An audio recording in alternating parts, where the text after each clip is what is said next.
ದಾವಣಗೆರೆಯಲ್ಲಿ ಜಮೀರ್ ಯಾಕೆ ಪ್ರಚಾರವನ್ನ ಮಾಡಲಿಲ್ಲ ನಮಗೆ ಗೊತ್ತಿಲ್ಲ. ಆದರೆ ಹೈಕಮಾಂಡ್ಗೆ ಗೊತ್ತು. ಕೆಪಿಸಿಸಿ ಕಾರ್ಯಾಧ್ಯಕ್ಷ ಸಲೀಂ ಅಹಮದ್ ಎಕ್ಸ್ಕ್ಲೂಸಿವ್ ಆದಂತಹ ಹೇಳಿಕೆಯನ್ನ ಕೊಟ್ಟಿದ್ದಾರೆ. ಅಶ್ವವೇಗ ನ್ಯೂಸ್ ಜೊತೆ ಎಂಎಲ್ಸಿ ಸಲೀಂ ಅಹಮದ್ ಮಾತನಾಡಿದ್ದಾರೆ. ಟಿಕೆಟ್ ಸಂಬಂಧ ಮೊದಲು ಮೀಟಿಂಗ್ ಆದಾಗ ಎಲ್ಲರೂ ಕೂಡ ಇದ್ರು, ಆದರೆ ಪ್ರಚಾರಕ್ಕೆ ಜಮೀರ್ ಬರಲಿಲ್ಲ. ಅದ್ ಯಾಕೆ ಅನ್ನೋದು ಕೂಡ ಗೊತ್ತಿಲ್ಲ. ನಾವು ಯಾರ ಮೇಲೂ ಕೂಡ ಆರೋಪವನ್ನ ಮಾಡ್ತಾ ಇಲ್ಲ ಅಂತ ಹೇಳ್ತಿದ್ದಾರೆ. ಇನ್ನು ನಾವು ಸಮುದಾಯದ ವಿರುದ್ಧವೂ ಕೂಡ ಇಲ್ಲ, ಇದು ಖುಲ್ಲಂ ಖುಲ್ಲಾ. ಆದ್ರೆ ಅಲ್ಲಿ ಏನಾಯ್ತು ಅನ್ನೋದು ಹೈಕಮಾಂಡ್ ಲೀಡರ್ಸ್ಗೆ ಗೊತ್ತು. ಕೆಪಿಸಿಸಿ ಕಾರ್ಯಾಧ್ಯಕ್ಷ ಸಲೀಂ ಅಹಮದ್ ಎಕ್ಸ್ಕ್ಲೂಸಿವ್ ಆಗಿ ನಮ್ಮ ಅಶ್ವವೇಗ ನ್ಯೂಸ್ ಜೊತೆಗೆ ಮಾತನಾಡಿದ್ದಾರೆ. ದಾವಣಗೆರೆಯಲ್ಲಿ ಜಮೀರ್ ಯಾಕೆ ಪ್ರಚಾರವನ್ನ ಮಾಡಿಲ್ಲ? ಪಕ್ಷದ ಕೆಲ ಹಿರಿಯ ಮುಖಂಡರಿಂದಲೇ ಸಂಚನ್ನ ರೂಪಿಸಲಾಗಿತ್ತ? ಹಾಗಿದ್ರೆ ಯಾಕೆ ಹೀಗೆ ಮಾತನಾಡಿದ್ರು ಕೆಪಿಸಿಸಿ ಕಾರ್ಯಾಧ್ಯಕ್ಷ ಸಲೀಂ ಅಹಮದ್? ಎಕ್ಸ್ಕ್ಲೂಸಿವ್ ಆದಂತಹ ಹೇಳಿಕೆಯನ್ನ ಕೊಟ್ಟಿದ್ದಾರೆ. ಅಶ್ವವೇಗ ನ್ಯೂಸ್ ಜೊತೆ ಎಂಎಲ್ಸಿ ಸಲೀಂ ಅಹಮದ್ ಮಾತನಾಡಿದ್ದಾರೆ. ಯಾಕೆ ಜಮೀರ್ ಪ್ರಚಾರವನ್ನ ಮಾಡಲಿಲ್ಲ ದಾವಣಗೆರೆಯಲ್ಲಿ? ಇದರ ಹಿಂದೆ ಪಕ್ಷದ ಕೆಲ ಹಿರಿಯ ಮುಖಂಡರ ಸಂಚಿದೆಯಾ?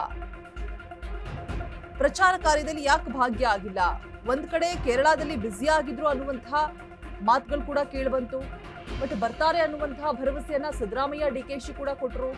ಅವ್ರ ಮಾತಿನಂತೆ ಬಂದ್ರು, ರೊಟ್ಟಿ ಹೆಣ್ಗಾ ಪಲ್ಯವನ್ನ ಸವಿದ್ರು, ಸಮರ್ಥ್ಗೆ ವೋಟ್ ಹಾಕಿ ಅಂತ ಹೇಳಿ ಪ್ರಭಾ ಮಲ್ಲಿಕಾರ್ಜುನ್ ಅವರ ಮನೆಯಲ್ಲಿ ಸ್ವಲ್ಪ ಸಮಯ ಕಳೆದುಬಿಟ್ಟು ಅದಾದ ನಂತರ ಅಲ್ಲಿಂದ ತೆರಳಿದ್ರು. ಇದು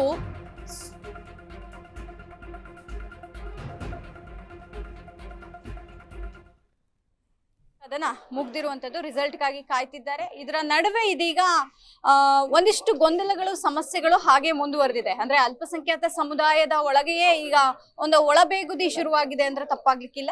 ಆ ಒಂದು ಎಫೆಕ್ಟ್ ರಿಸಲ್ಟ್ ಮೇಲೆ ಬೀಳುತ್ತಾ ಅನ್ನುವಂತಹ ಆತಂಕ ಕೂಡ ಆ ಭಾಗದ ಜನರಿಗೆ ಇರುವಂತದ್ದು. ನಮ್ಮ ಜೊತೆಗೆ ಈ ಬಗ್ಗೆ ಮಾತನಾಡೋದಕ್ಕೆ ಎಂಎಲ್ಸಿಗಳಾದಂತಹ ಸಲೀಂ ಅಹಮದ್ ಅವರಿದ್ದಾರೆ. ಮಾತನಾಡಿಸ್ತಾ ಹೋಗ್ತೇನೆ. ಸರ್, ಎಲ್ಲೋ ಒಂದ್ ಕಡೆ ಟಿಕೆಟ್ ಕೊಡುವಂತಹ ಸಂದರ್ಭದಿಂದ ಹಿಡಿದು ನಿನ್ನೆ ಮತ ಹಾಕುವಂತಹ ಸಂದರ್ಭದವರೆಗೂ ಕೂಡ ಒಂದಿಷ್ಟು ಗೊಂದಲ ಏರ್ಪಟ್ಟಿದ್ದಂತೂ ನಿಜ. ಆ ಗೊಂದಲಕ್ಕೆ ಕಾರಣ ಯಾರು ಅಂತ? ಗೊಂದಲ ಏನಿಲ್ಲ. ಇವತ್ತು ನಮ್ಮ ಪತ್ರಿಕಾಗೋಷ್ಠಿಯ ವಿಶೇಷವಾಗಿ ಯಾಕೆ ಕರೆದಿಂದ ಹೇಳಿದ್ರೆ, ಕೆಲವು ಅಪಪ್ರಚಾರ ಮಾಡಿದ್ರು.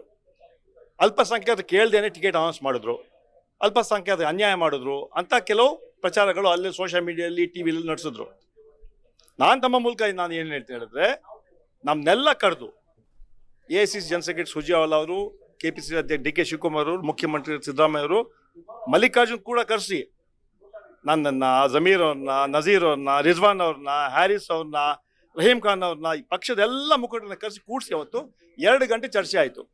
2 ಗಂಟೆ ಚರ್ಚೆ ಮಾಡಿ ಅವ್ರನ್ನ ಸುರ್ಜೇವಾಲಾ ಹೇಳಿದ್ರು, ನೋಡಿ ನಾವು ಬಾಗಲಕೋಟೆಯಲ್ಲಿ ನಾವು ಮೇಟಿ ಮಗನ್ ಕೊಡ್ತಾ ಇದ್ದೀವಿ, ಕಾಂಗ್ರೆಸ್ ಸಂಪ್ರದಾಯ ತೀರೋದ್ರೆ ಅವ್ರ ಫ್ಯಾಮಿಲಿ ಕೊಡ್ತೀವಿ. ಅವ್ರು ಕೇಳಿದೇನೋ 2 ವರ್ಷ ಶ್ಯಾಮನೂರ್ ಬದುಕಿದ್ರೆ ಅವರು ML ಆಗಿರ್ತಾ ಇದ್ರು, ಆ 2 ವರ್ಷ ಕೊಡಿ, ಜನರಲ್ ಎಲೆಕ್ಷನ್ ಯಾರು ಬೇಕು ಕೊಡಿ ಹೇಳಂತ ಮಾತುಗಳು ಕೂಡ ಅವರು ಕೂಡ ಹೇಳಿದ್ರು. ಆ ಹಿನ್ನೆಲೆಯಲ್ಲಿ ಅವತ್ತು ಟಿಕೆಟ್ ಅನೌನ್ಸ್ ಮಾಡಿದ್ರು. ಅದಾದ್ಮೇಲೆ ನಮ್ಗೆ ಏನು ಜವಾಬ್ದಾರಿ ಕೊಟ್ಟರು, ನನಗೂ ರಿಜ್ವಾನ್ ಅವ್ರಿಗೂ, ಏನು CM ಅವರು, DCM ಅವರು, SD ಕೊಟ್ಟು ಆ ಕೆಲಸ ಮಾಡಿದ್ದೀವಿ. ನಮ್ಮ ಜೊತೆ ಎಲ್ಲ ನಮ್ಮ ಪಕ್ಷದ ಎಲ್ಲ ಮುಖಂಡರುಗಳು, ನಮ್ಮ ಪಕ್ಷದ ಅಲ್ಪಸಂಖ್ಯಾತ ಮುಖಂಡರು ಮತ್ತು ಎಲ್ಲರೂ ಸೇರಿ ಎಲೆಕ್ಷನ್ ಮಾಡಿದ್ವಿ. ಅವ್ರಿಗೆ ಧನ್ಯವಾದ ಕೂಡ ಅರ್ಪಣೆ ಮಾಡ್ಬೇಕಂತ ಇದ್ವಿ. ಎರಡನೇ ನಿಮ್ಗೆಲ್ಲ ಮಾಹಿತಿ ಕೂಡ ಕೊಡಬೇಕು ಅಂತ ಹೇಳಿದ್ರೆ, ನಾವು ಅಲ್ಪಸಂಖ್ಯಾತ ವಿರೋಧಿಗಳಲ್ಲ, ನಾವು ಪಕ್ಷದ ತೀರ್ಮಾನಕ್ಕೆ ಮತ್ತು ಎಲ್ಲರ ತೀರ್ಮಾನಕ್ಕೆ ನಾವು ಬದ್ಧರಾಗಿ ಪಕ್ಷದ ಕೆಲಸ ಮಾಡ್ತೀವಿ. ಇಲ್ಲಿ ನಾನು ಅಲ್ಲೂ ಕೂಡ ಹೇಳಿದೆ, ಇಲ್ಲಿ ಭಾವನೆಗಳಿಗೆ ಅವಕಾಶ ಇಲ್ಲ. ನಮ್ಮ ಕರ್ತವ್ಯ ನಮ್ಮ ಮುಂದೆ, ಆ ಕರ್ತವ್ಯ ನಾವು ಮಾಡಿದ್ದೀವಿ. ಒಬ್ಬ ಕಾರ್ಯಕರ್ತನಾಗಿ ನಮ್ಮ ಜವಾಬ್ದಾರಿ, 45 ವರ್ಷ ಪಕ್ಷಕ್ಕೆ ದುಡಿದಿದ್ದೀವಿ, ಪ್ರಾಮಾಣಿಕವಾಗಿ ದುಡಿದಿದ್ದೀವಿ, ಯಾವುದೇ ಒಂದು ಆಸೆ ಆಕಾಂಕ್ಷೆ ಇಲ್ಲದೆ ದುಡಿದಿದ್ದೀವಿ. ಅದೇ ಕೆಲಸ ಇಲ್ಲೂ ಕೂಡ ದಾವಣಗೆರೆ ಕೂಡ ಮಾಡಿದ್ದೀವಿ.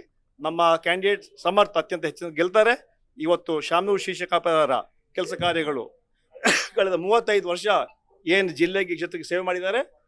ಆಮೇಲೆ ಅದೇ ರೀತಿಯಲ್ಲಿ ನಮ್ಮ 5 ಗ್ಯಾರಂಟಿಗಳು, ಸನ್ಮಾನ್ಯ ಸಿದ್ದರಾಮಯ್ಯ ನಾಯಕತ್ವದಲ್ಲಿ ಡಿ ಕೆ ಶಿವಕುಮಾರ್ ಏನು 5 ಗ್ಯಾರಂಟಿಗಳಿದೆ, ಆ ಗ್ಯಾರಂಟಿಗಳು ನಮ್ಮ ಗೆಲುವಿಗೆ ಶ್ರೀರಕ್ಷೆ ಆಗಲಿದೆ. ನಾವು ಅತ್ಯಂತ ಹೆಚ್ಚಿನ ಮಟ್ಟದಲ್ಲಿ ಗೆಲ್ತೀವಿ ಅಂತ ವಿಶ್ವಾಸ.